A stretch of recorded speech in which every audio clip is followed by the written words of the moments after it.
Okay, so you get a bit of a change today from Ajahn Brahma. And now that you are, in a sense, coming to the end of this retreat, you've been here for about a week now, is that right? 9 days or whatever? Yeah? Okay, good. So coming to the end, and whenever you come to the end of a retreat, it's like you have to start to think about, well, what am I going to do next, right? What is life going to be like when I go back to Hong Kong or whatever it is? And this is one of the things about the Buddha's teaching, is that it's always about kind of continuing to move forward on the Buddhist path, right? It's not, you don't stop, you kind of go on a retreat and you kind of stop. It's an integrated picture whereby your daily life, your life at work, with your family or whatever it is, your friends, it's all part of the same Buddhist practice. You can't divide things up and say my Buddhist practice is one thing and the rest of my life is something else. If you do it like that, it's not going to work. So you have to kind of integrate the whole thing here. And one way of finding out whether your life as your Buddhist practice works or doesn't work in the long run, whether it gives the kind of results that you should expect from the Buddhist practice, is actually to see what happens when you go on a retreat like this. When you go on a retreat like this, do you get the happiness that meditation is supposed to provide? Do you get the kind of peace? Do you get the joy that meditation provides? But even more important than that is actually that you see that from year to year, let's say you come back to Jhana Grove again next year, or you go on a retreat somewhere else, what you should see is that there is a change, right? There's a movement in the right direction, whereby you feel that next time around you actually, you're more mindful, right? There's more happiness in the meditation, there's more peace, and all of these qualities are actually growing, and when they're growing, that's when you know that you're on the right track and you're heading in the right direction. And you know that your life also in daily life is actually working. It's all pushing you in the same way. And there's a nice place where the Buddha, in the suttas, where the Buddha talks about, it's a tiny little sutta, which is kind of seems very innocuous in many ways, but the Buddha is walking around and he sees monks in different places, and one of the first things he sees this monk sitting next to the village, and this monk is sitting next to the village and is sitting very straight, right? And it looks like his meditation is going very well and everything is very fine. But then the Buddha says, very surprisingly, he says that I'm not happy with that monk. And then he says, why? Well, the reason is because he's sitting too close to the village, right? When you sit close to the village, what will happen is that you will get disrupted, and somebody will come and start talking to you. Some kind of sensual pleasure will come and entice you, and then you will be taken away from that samadhi that you had before because of that. And then the Buddha goes into the forest, and when he goes into the forest, he sees a monk, and he sees a monk kind of really tired, like nodding or whatever, dozing away in the forest somewhere. And then the Buddha says, again, it's in the suttas, right? This is actually, this is supposedly what the Buddha did say. He says, I'm happy with that monk. Why am I happy with that monk? Because he's sitting in the forest. Because he's sitting in the forest, he won't be disturbed. Because of that, he will be able to overcome that tiredness, overcome those defilements, and then he will be able to attain the meditations and the insights and all the other things of the Buddhist path. So you can see here, the point is not where you're at so much. It's not whether you had some kind of wonderful experience on this retreat or not. I mean, it's great if you do, of course, it's very helpful. That's not really the point. The point is whether we are heading in the right direction. That is what really matters on the Buddhist path. And if you are heading in the right direction, you're going the right way, then you know you're doing the right thing here. And this was the whole point with the story of this monk. The monk who was nodding, tired in the forest, he was heading in the right way because he was doing the right thing here. Whereas the monk who was sitting on the outskirts of the village, there was always a chance that he would backslide and go backwards. So this is what we should look at. And when you look at it that way, you have a beautiful way of deciding whether your practice is working or not, right? Very pragmatic, very down to earth, and you can decide whether this is going to work for you or not. And this is the beauty of the Buddha's teachings. They're often very simple, very pragmatic, very straight to the point. So this is how you look at these things. So what then should we do in ordinary life? How shall we live our life in such a way that it supports our meditation practice? So next time you come back here or you go somewhere else or whatever it is, you feel that there is an improvement. What should we do? And to be able to, there's many ways of answering that question. But to be able to look at that, I want to, first of all, just talk a little bit about the progress or the psychology, if you like, of meditation according to how the Buddha taught these things. And the Buddha is a sutta which is quite often quoted, all over the place. And this sutta recurs in many, many places in the, in the early teachings of Buddhism. And this sutta is basically about what you might call the psychology of meditation. What does psychology of meditation mean? It means what does it feel like to you, right?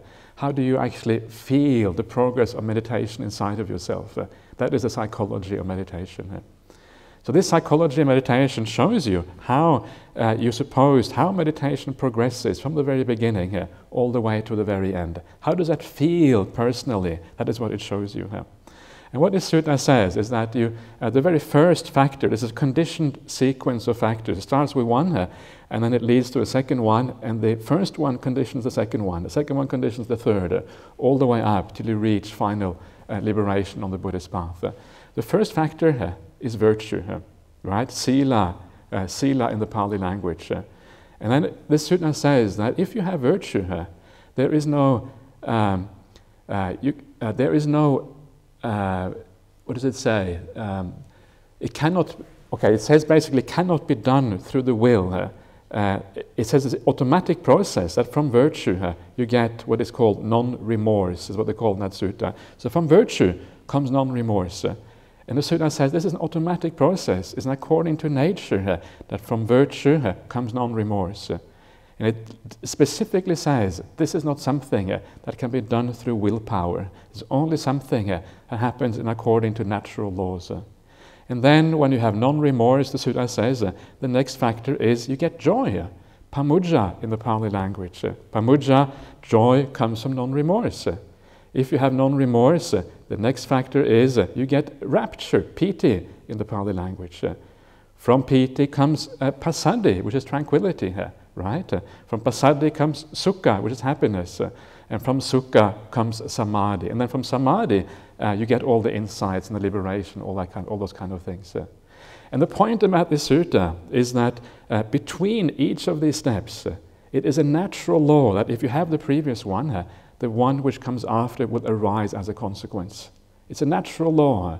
And the sutta specifically says that this cannot be done through will. It cannot be done through willpower. It has to happen according to natural law of cause and effect. And this is a very powerful sutta. I mean, you have been on the retreat with Ajahn Brahmali for 9 days, and the way he teaches meditation is just to basically sit back and just relax and just wait, right? Be patient. That's basically what it's all about. It's about your attitude, to be kind, to be gentle.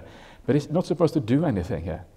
And this, if you look at this sutta, this is exactly what the sutta says. It says that this cannot be done through willpower.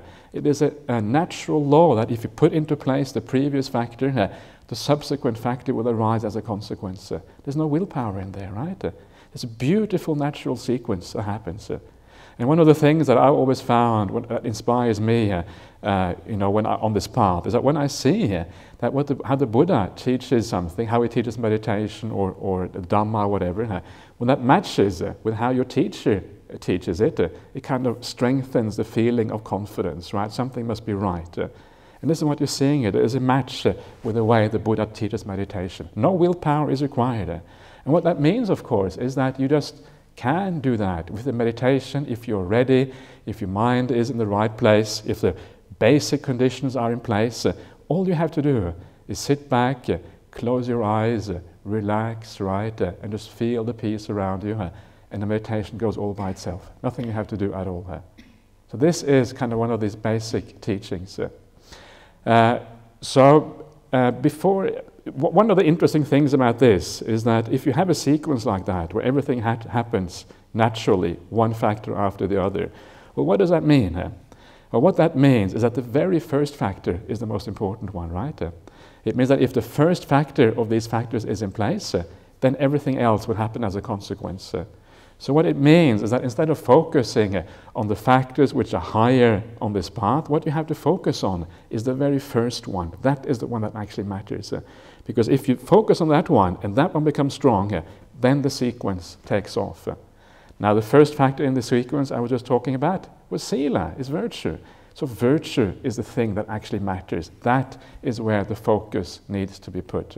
So I'm going to talk about virtue a little bit more afterwards, but before I do that, I want to have a look at some of the other important aspects of this particular sutta I was just talking about.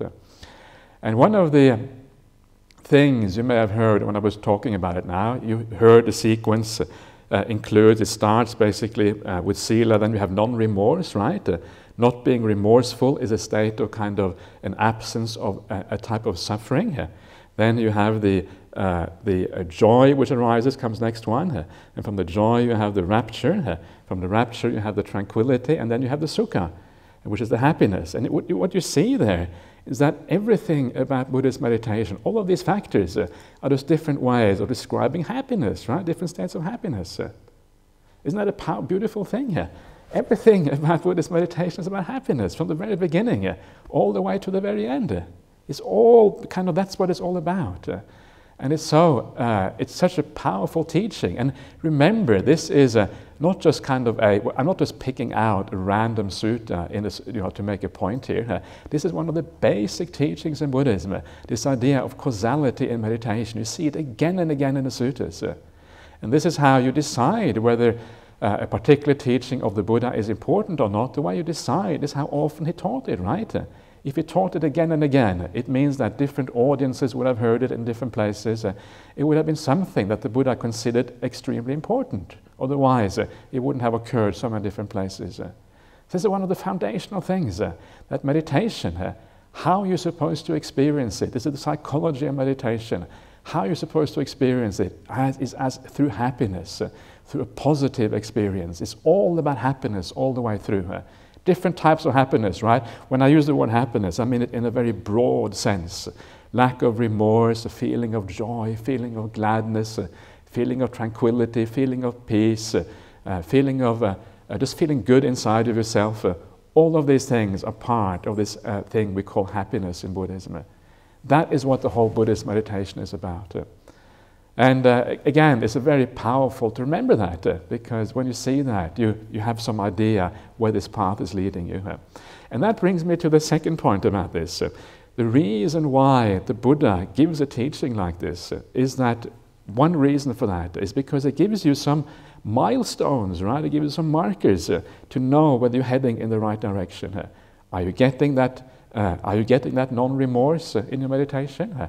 Are you getting the gladness and the joy?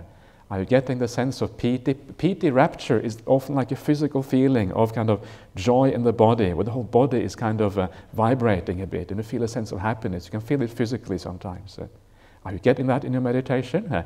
And if you're getting these things, you have some idea where you are on this path, right? And then these are like the milestones. You can actually see whether you are improving or not, right? So you see, okay, last year I got a bit of joy. This year I'm getting piti, so I can reach the next milestone. You know, milestones are these things they had in Europe in the old days. Milestones are the kind of things you see on the side of the road, and it says kind of, the next name of the next town, and it says so and so many kilometers, right? These are like the milestones of meditation. It tells you how many kilometers you have to go to get to the next stage of rapture or whatever. So this is the idea here. Because it is about psychology, because it is about our experience, it shows you, it is a guide to whether we're heading in the right direction or not. And so you can see, so if you are increasing in happiness, increasing in peace, then you're heading in the right direction. You're moving in the right way. So again, this is the usefulness of this kind of teaching. It gives you a kind of a roadmap, right? Okay, maps are very useful. And this is the map for meditation practice. Okay, so these are some of the kind of basic things that we see in the suttas about meditation. But again, one of the reasons why I'm bringing this out now is that this whole conditioned sequence, this whole automatic process of meditation happens because the very first factor is put into place. And the very first factor in this here is sila. The word sila in Pali is very often translated as virtue into English, and virtue is perhaps too narrow. The idea with sila in Pali, it has to do with your whole character, who you are as a person, with your habits, with how you look at life, how your character development basically is what sila is about. It's a very broad idea.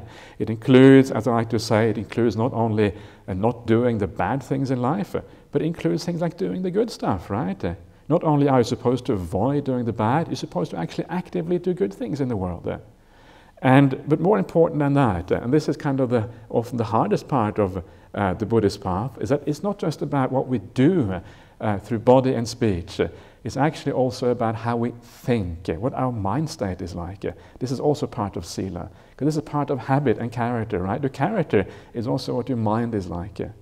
So this is the hard part. So when we practice as Buddhists, we have to also not only look at our external actions, but how do we actually work with our mind? This is an important part of how this whole thing works out. So to understand this idea of sila in a bit more detail, there's many things you can focus on, but there is something in the Buddhist practice called the 10 aspect, that the dasa akusala kamapata is called in Pali. It means the 10 pathways of wholesome actions or something like that. And this is a summary that the Buddha has. It's a kind of it's a summary, but it's kind of the broadest expression of sila on the Buddhist path. And this is divided into 3 types of bodily action, right? The bodily action, not to, the avoiding to kill, but to be compassionate, avoiding to steal, but to be generous, avoiding sexual misconduct.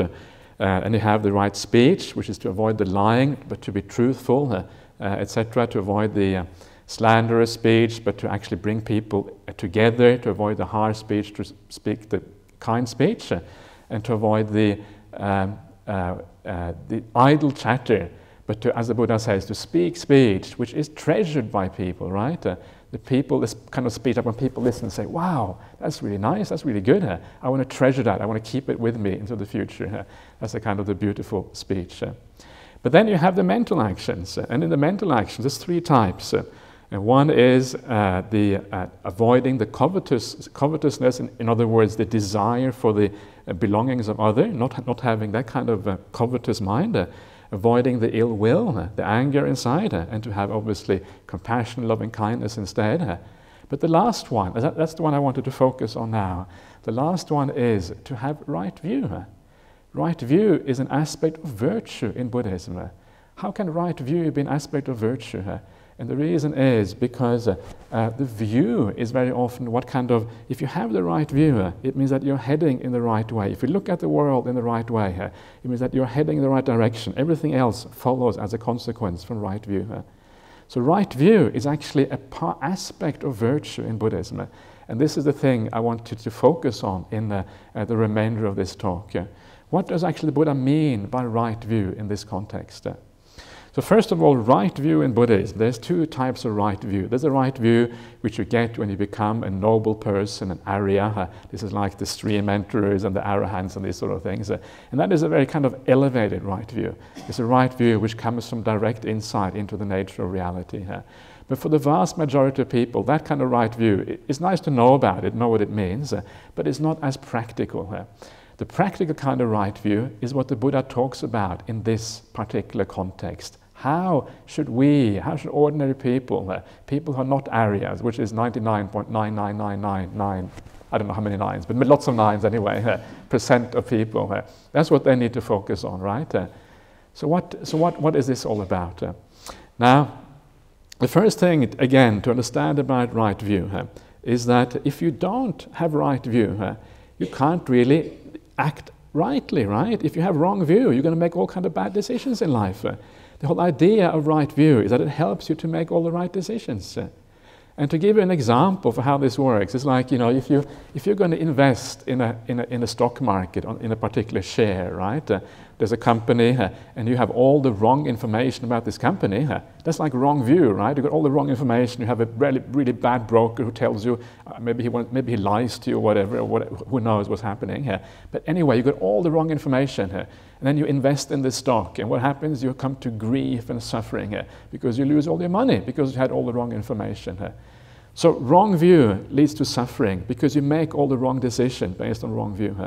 However, if you have really good information, if you have insider's information, right, and then you invest, I'm not suggesting you should actually buy, in this way, but if you have really good information, whatever it is, you buy the right stock, and then the stock goes up, and you make money as a consequence. So right view leads to happiness. And this is exactly parallel with the Buddhist path. Whenever you have wrong view in life about anything, it leads you in the wrong direction. Whenever you have right view, you can make the right choices as a consequence of right view. And when you make the right choices, of course, it would precisely lead to happiness and lead in the right way. So the right view is essential. Only when you have right view can you actually move forward on this path. So what are some of the factors of right view that the Buddha was talking about here? And there is a number of things here. And I think probably the most basic one of these things is that all these factors is the idea, the faith, the confidence, if you like, that there are beings in this world who have seen something more than what we have seen. Beings in this world who have understood that there is this world, there is the other world. In other words, there is this idea of rebirth. Beings who have understood that there is an idea of karma. Beings who have seen something larger, a broader picture, right? Something more than just ordinary human existence. This is the first thing you need to have. When you have confidence in this, that is what kind of starts you off on the Buddhist practice. If you don't have confidence in that, well then the Buddha doesn't really make any sense anymore, right? The whole idea of having confidence in the Buddha, this idea of somebody who has seen something more than what we have seen, somebody who has a broader picture, somebody who has an understanding of happiness and suffering, somebody who understands the human predicament and is able to guide us in the right way. So this is like the basic thing here. So for anyone who doesn't have that, they're going to reject the Buddha's teaching straight away because for them it doesn't make any sense. So how can we strengthen that? How can we strengthen this idea that there are people in this world who have seen something more, have an understanding that is greater than ourselves? How can we make that more alive, come more true for ourselves? Because again, the point here is that when you strengthen the virtue, when you strengthen the first aspect of this Buddhist path, the rest happens by itself, right? So all of these things I'm talking about now is that to strengthen the Buddhist path from taking off. So how can we get more into that? And part of that, of course, is to see what you might call living examples of Buddhism today. One of the most important things in my life has been to actually come into contact with people I feel have seen some of these teachings, understood some of these teachings. When you see that, it brings the teachings alive, right?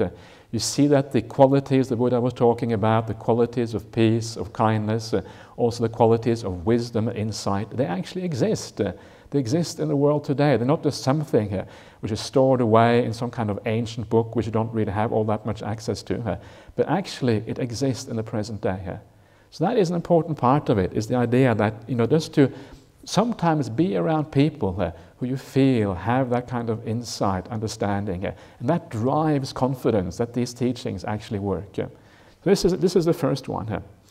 But for that to be meaningful, for it actually to be possible to really rely on that, it has to exist in a certain context. And that context is the teachings of the Buddha himself. It is only when you see the teachings of the Buddha and the teachings of the Buddha match with what kind of currently is taught in the world, that is when you can have a sense of increased confidence in what is going on. And how do you get that? And the way you get that is actually by sometimes taking the books of the Buddha out and reading some of the beautiful teachings of the Buddha. And when you read some of those teachings and you see for yourself what they're like, sometimes it depends a bit on your personality, but for some people it can be a powerful eye-opener and a very beautiful thing to read some of these teachings. There's so much beautiful things in the suttas. There's so much beautiful similes and stories that were taught by the Buddha. And when you read them, sometimes you recognize, it's almost like the Buddha is talking directly to you. You feel, wow, that's me, right? Here is somebody who taught 2,500 years ago in a culture quite different from the present culture of our present world. And yet, when you read the suttas, it's almost like he's talking directly to you. You think, jeepers, that's amazing. How is that possible? With this vast kind of span of culture and time, and still he's talking directly to us in this way. There's something very powerful about that. There's something which tells you that this person had some sort of insight into the human condition that is valid across time, across cultures. It is a core aspect of what it means to be a human being. So you read that and you gain enormous confidence. And then there's all the beautiful similes that the Buddha taught, all the nice little stories, all of these things. And when you read all this together, it becomes so powerful, such a delightful thing here. So I would recommend all of you, if you have the chance, to sometimes read a little bit of Buddhist suttas. I'm very happy to recommend some books for you if you like. But there's so much good things available now, in English at least, and I think in many other languages as well. And you bring it out, and you just read a little bit. And if you don't like a sutta, just skip that one and go to the next one, right? Don't sometimes people think, I got to read the whole thing, I got to force myself to read the suttas, and have this, 5,000 pages of suttas, and you start from there and you read all the way through. But don't do that. If you do that, it becomes like a chore, right? And if it is a chore, it loses kind of its fun, and it loses its kind of, it's joy for you. So just pick it up, look at the page, now that's boring, look at another page, no, don't really like that. And then come to something you like, and when you like something, okay, I will read that one, and that actually makes sense to you, take that on board. And then later on, you go back to the sutta you thought was boring, and you think, well, actually, it's not boring at all, it's actually very interesting, right? So this is how you kind of expand your understanding of the teaching of the Buddha. And it's very beautiful. It gives rise to inspiration. It gives rise to this feeling that there are people in this world that have seen something more, that have a larger vision. And this is so important, right? This is kind of the whole point of human existence sometimes. We feel that we are kind of trapped in this existence with its sufferings and with its happiness. It's wonderful to have this larger picture. This picture we see something more, something outside, which gives the hope that there is actually something we can move towards, a greater kind of happiness, a greater kind of meaning in life. It's a very powerful thing, a very important thing for life to actually be truly meaningful. So this is the first thing about right view and about virtue. Get a feeling for the fact that there are beings in this world who are awakened, if you like, have seen something more. That is a foundational one. Another thing that the Buddha talks about in the sutta, and in this particular idea of right view, is he says, the very first thing he says there is that there is what is given, there is what is offered, right? There is what is given, there is what is offered. And sometimes it's the word of the Buddha is sometimes it's tricky. When you read that first time, you think, yeah, there is what is given, there is what is offered. You think, okay. And you kind of read on because it doesn't really strike you as anything special, right? Yeah, sure, there is what is given. Of course, you give something and it's given. What's the big deal? It doesn't strike you as something special. But as you read more and more of the suttas, these little tiny little phrases, these little words here and there start to come out and they start to become meaningful to you and they start to have some special significance. And if the Buddha says this at the very beginning of the Buddhist path, if he says this as part of right view, right, there is what is given, it means it must have some kind of significance. It is important. It's not something that he just says in passing because, whatever. It must have some kind of significance there. In fact, it must be very important. And of course, as you read the suttas, you start to become clear why this is the case. And the reason it is the case is because one of the foundation stones of the Buddha's teachings is always generosity. Generosity is there as one of the kind of basic things in life. So remember that. Take this into your consciousness and remember that this actually is a foundation stone of the Buddhist path. Actually, it is very fundamental. And I know that many people, particularly from East Asian cultures, are often very generous, and that is great. I think that's a wonderful thing. It's something that is very valuable in those cultures. and it's a very good thing. But remember that generosity is not just about just giving as such. It's also about how you give, right? The how of giving is just as important as the actual fact of generosity itself. So remember that. This is one of the kind of the crucial differences here between giving well and just giving.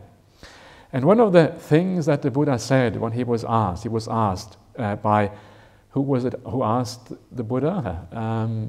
I think it may have been a king. Was it a king? It was a king. It was King Pasenadi, I think it was. King Pasenadi of Kosala was the one who asked him. And he asked him, where should a gift be given, right? Where should a gift be given? And you might think the Buddha might say, oh, you should give it to the Sangha, right? That kind of would be probably true. Maybe that's true. But the Buddha didn't say that. What the Buddha said, he said that you should give wherever your heart inclines, wherever you feel like giving. That's where you should be giving. Wherever your heart gets peaceful and calm, that's where you should be giving, right? It's a beautiful answer. It means that when you go out into the, whenever you feel that a sense of compassion arises, whenever you feel that this is a good place to give, whenever you feel that something is worthy of your support, that is the right time to give. It's not just to Buddhism, it's not just your favorite temple, it's not just to your favorite monk or whatever it is. It is wherever you feel inspired to give, that is the right time to give. It's a very beautiful message. It takes away this kind of narrow-minded idea, we must give to Buddhism, we must give to this. And it broadens out the mind to look at the world in a much bigger and wider sense. And that is why it is so beautiful. And one of the main reasons why this is so important, that we should give where the heart inclines, is because whenever you give where the heart inclines, it's easy to give, right? You give and it's easy to give out. And when it's easy to give and it happens naturally, you often feel a sense of joy with that giving. Giving happens naturally, you feel inclined that way, and joy arises as a consequence. When the mind is joyful, it means you have mindfulness. There's few hindrances in the mind. And that kind of giving, when the joy is powerful, mindfulness is strong, there's few hindrances there, is very, very powerful. It leaves a very powerful impact on the mind. And because it leaves a powerful impact on the mind, this is one of the main causes that the karma becomes very strong, right, and very powerful. The impact is very strong. When the impact is very strong, when you then next time you come to Jhana Grove and you sit down to meditate, because the impact was so powerful with that act of generosity, it will come back to you when you sit down, and you will feel happiness. You feel, wow, that was a wonderful thing. You don't even think that was a wonderful thing I did. You don't even think like that. Just think, wow, that was a beautiful thing. I gave that. It felt so good. Wow, what a beautiful thing that was. And this then becomes the power of generosity, whereby it comes back to your mind easily again because of the impact it made in the first place. So this shows you how generosity should work. It should be done in a way whereby you feel happy, you feel joyous, you feel glad in the act of doing generosity. Both by thinking about it. You think about it, wow, I want to give something, and you think happy about that. Then you're happy while you give, and you're happy afterwards, right? This is one big happy event. And then that is the best way of doing it. Of course, I'm not saying that we should not give to Buddhism. Of course, it's wonderful to support Buddhism, but it's how you give is more important. So how can you give to Buddhism to give rise to this idea, to give rise to joy? And one of the ways is to remember that when you give, don't give to individuals, give to Buddhism as a cause, right? And when you give to Buddhism as a cause, you're giving to this massive, broad movement that exists around the world with all these various teachers in various places. If you give a gift, for example, if you give a donation while you're here, that money will go to the Buddhist Society of Western Australia, which then will spread the Dhamma around the world through its YouTube channels and all these kind of things. And literally hundreds of thousands of people will be listening to those talks, right? So whenever you give to Buddhism, think about it in that way. You're giving to something which actually spreads out into the world. It's like a rock in water, the rings spreading out from one person to the next one. And you have a part in that, right? What is going on there? What is going on there is that people take on board these beautiful teachings of the Buddha, and it creates happiness in their life. It reduces the suffering, and it moves them forward in a positive way on the Buddhist path, right? So you give, and you are creating happiness in the world.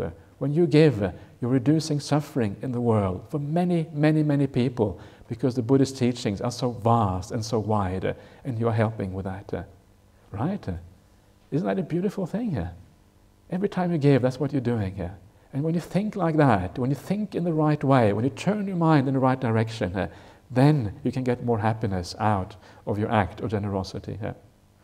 So this is the how of generosity. So don't forget that.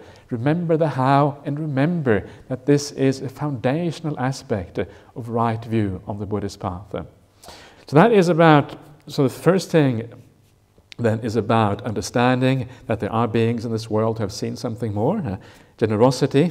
And the third thing that the Buddha says in this sutta, again, is this kind of cryptic little statement that when you first read it, you just pass it over because you wonder, what is this all about? And the Buddha says, there is mother and father. And I remember reading this, and I thought, okay, and I read on, right? Again, just like one of those things, there is mother and father. It didn't mean anything to me. But then one day, I started to realize that, well, it is here as a foundation stone of the Buddhist path, part of right view. It must have some kind of meaning. It's not just there just because somebody decided to throw it in for good measure. That's not how the Buddha kind of does his teachings. It's there for a reason. So what does it mean that there is a mother and father?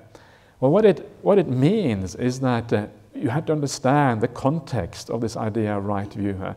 The context of right view is all about karma and rebirth.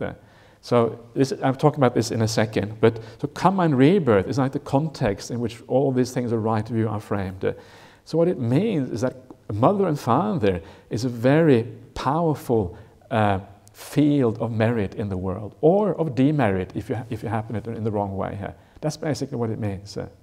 Right? In fact, it is so powerful that it is specifically mentioned as part of right view. Right? That's how powerful it is. So what that means is that basically, unless you have that right view, and unless you act on that, you're holding back your own spiritual development. You're holding back your ability to progress in meditation, to progress on the Buddhist path.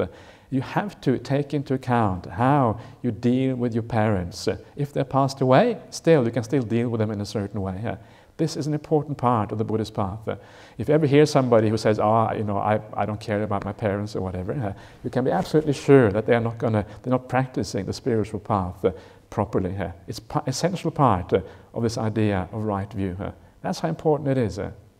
And we know that. I mean, the Buddha's teachings talks a lot about the kind of karma that you can make with your parents. In particular, it talks about the bad karma, right? The Buddhist teaching says that if you kill your parents, it's one of the worst kinds of karma you can do, and it leads to very bad rebirth straight away. So this shows you the field of merit, right? Very powerful field of merit.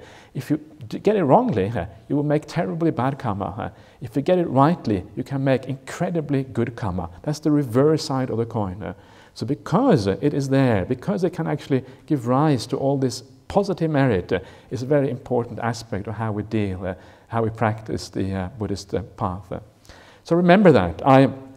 Again, this is another, I think, good thing about many Asian cultures, is the idea that you have a very kind of strong sense of obligation to your parents and this kind of thing. And I think that is a very good thing as it is.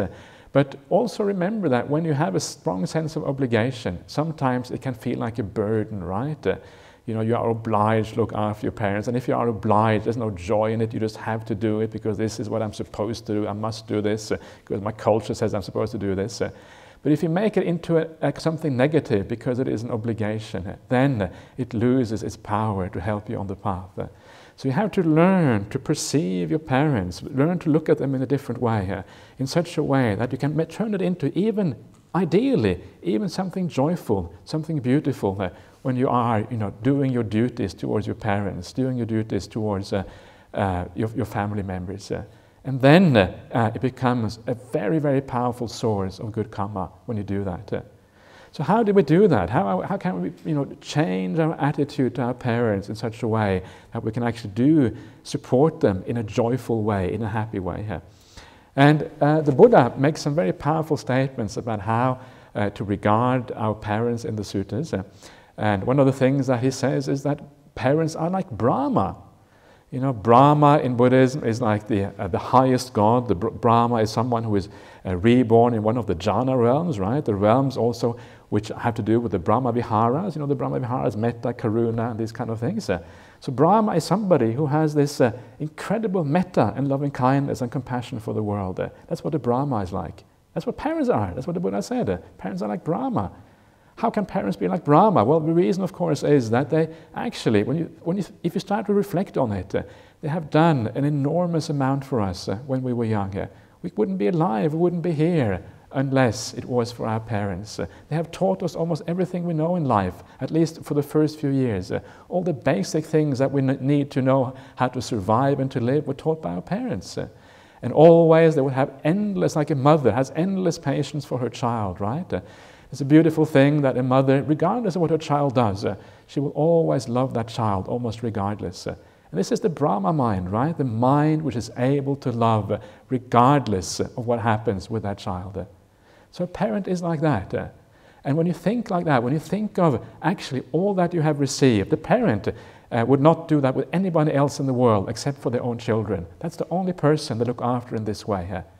And what a beautiful thing that is, that parents actually do this towards us. So you need to change your perception, pull it around in a different way. It is so easy when we live in a family, it's so easy to see the faults and see the problems because we're so close together. You have to learn to shift your attention from those faults and remember there's a big picture here which is much more beautiful and much more powerful than all the petty little things that causes problems in daily life.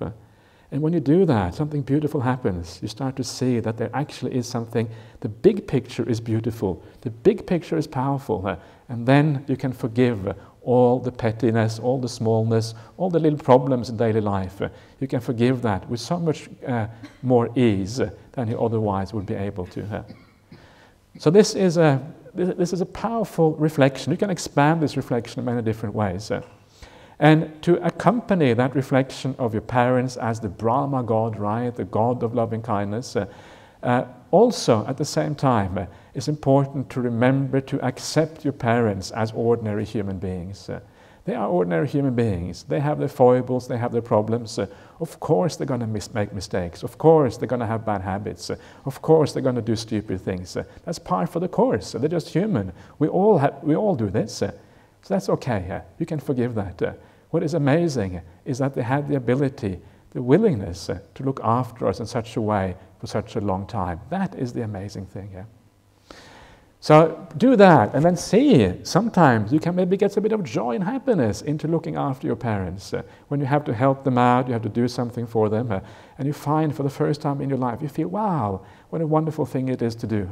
And the Buddha says, this is how we repay our parents. In fact, the Buddha said, we can never really repay our parents fully, but this is a kind of part and parcel of that, heading in the right direction. If your parents have already passed away, you can still do things for them. You can kind of, if you do a bit of metta meditation, I recommend you to bring your parents into your metta meditation every time. So when you sit down and you do some metta meditation, say, Mother and Father, wherever you are, may you be happy, may you be well. I wish you well in your new destination, wherever you are. If you want to, you can do some acts of kindness and generosity on behalf of your parents, and just tell your parents in your mind, I'm doing this for you, right? If they passed away. You can do forgiveness. You can say, if there's something that bothers you from the past, you can say to your parents even now, whatever problems there were in the past, I forgive you 100%. Please also forgive me for anything that I did that was wrong in the past. And these are little ways we can even do things even after our parents have passed away to kind of help this process of the right view of the Buddhist path. So that is, it's amazing. I always find it so interesting that this thing is actually part of right view, right? There is mother, there is father. It shows us that there's something very important going on in a very basic Buddhist teaching there. So then, these are all, again, aspects of right view. And the last thing that I want to talk about, wow, it's been going on for a long time already. So the last thing I want to talk about is this idea of karma and rebirth, because this is also perhaps the one you really hear about all the time as foundational part of right view on the Buddhist path, right? Karma and rebirth, very foundational. And sometimes people think that karma and rebirth is like either you believe it or you don't, right? And so either you have right view or you have got wrong view. It's either one or the other. But actually, it's not really quite as simple as that. There are many people who think that, oh, I'm not sure if I can believe in rebirth. You know, rebirth is kind of this strange kind of religious idea that people had 2,500 years ago. Why? How can we believe in that in the modern world? So some people find it hard to believe in rebirth, and that's okay. You know, you can't force yourself to believe in rebirth. That's fine. So at the very, and for those people, the best thing they can do sometimes is just to keep an open mind, and that's okay. But what this shows you is that this idea of right view is it's not like a yes, you have it or you don't. There's this great variations of right view.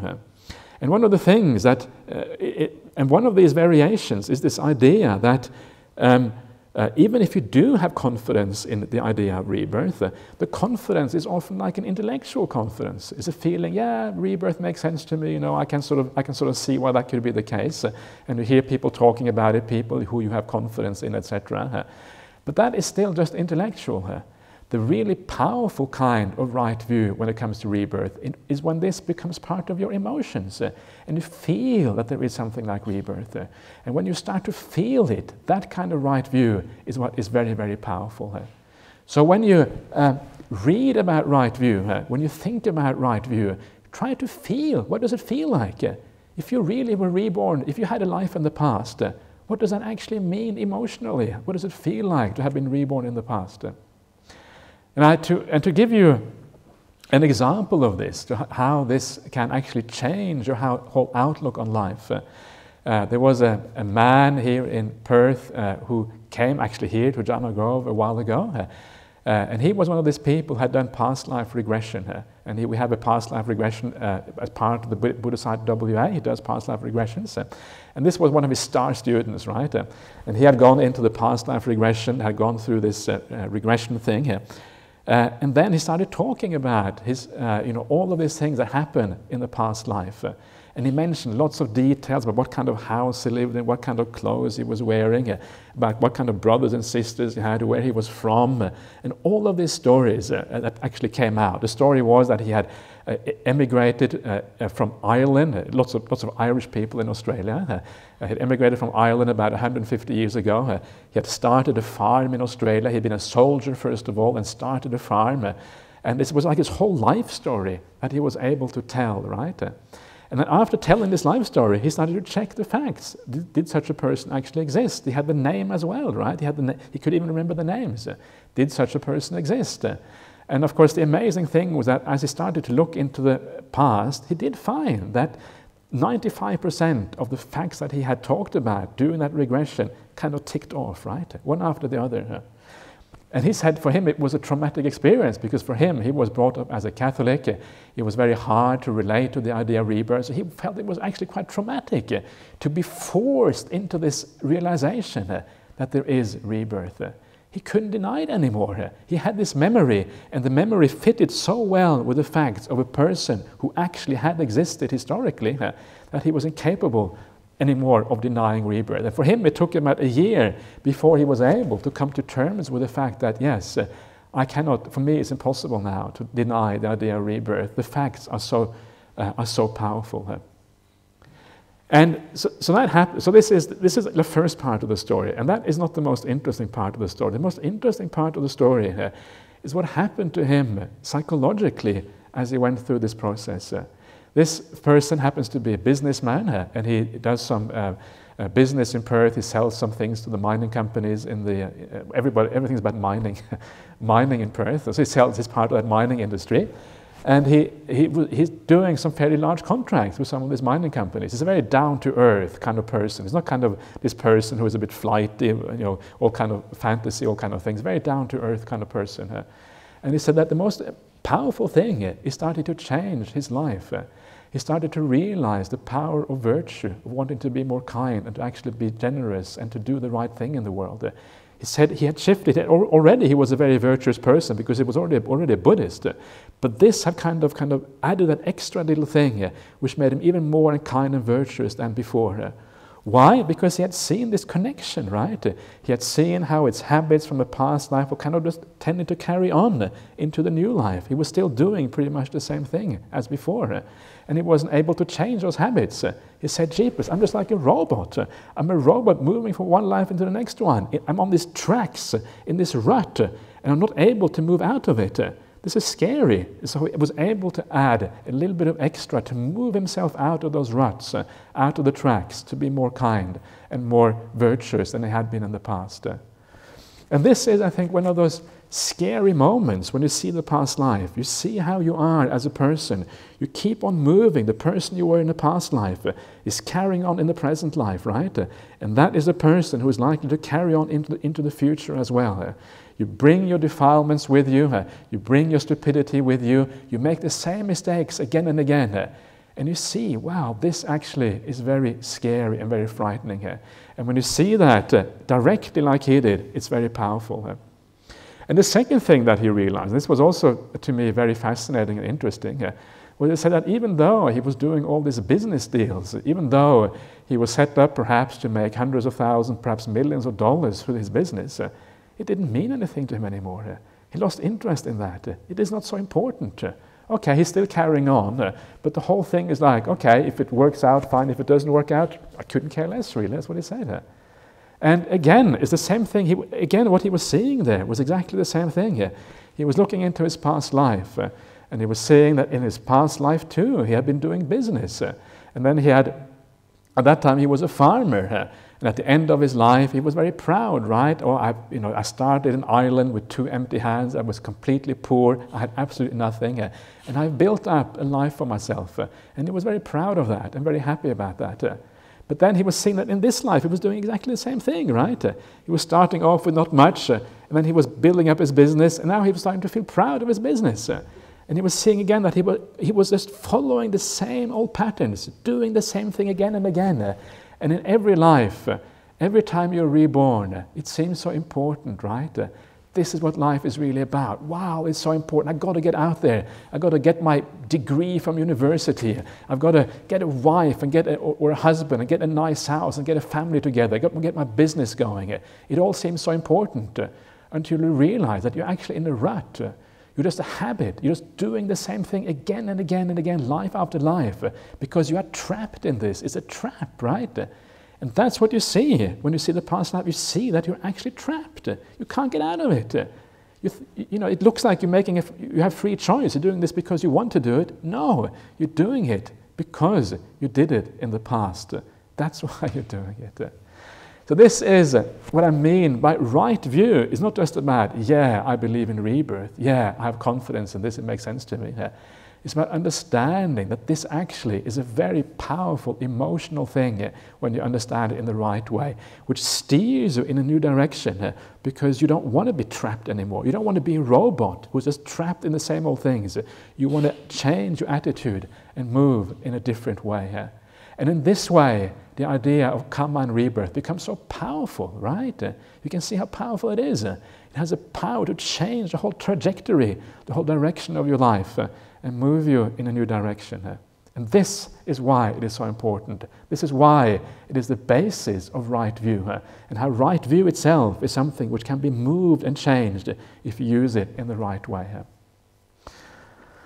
So, those are the basic things that the Buddha talks about there as right view. You can talk about many other things as well, about virtue, kindness, and all these kind of things. They all work. But these are some of the things that are perhaps a little bit different from what you have sometimes heard about. I'm sure you heard about many of these things before, but anyway, that's just my take on some of these things. So think about that, reflect on these things, and then when you come back here next year, or you go to a different meditation center somewhere else, or whatever you do, then look and see if it has an impact on your meditation practice. If it has had an impact on your meditation, you know you're on the right path. If your meditation is still the same, well, then you need to think, well, what can I do? What can I change to improve the foundation stone, the sila, the virtue, the character building? And then when you reflect like this, then there is a good chance you will make good progress on this Buddhist path. Okay, so there you are. Any? Yeah.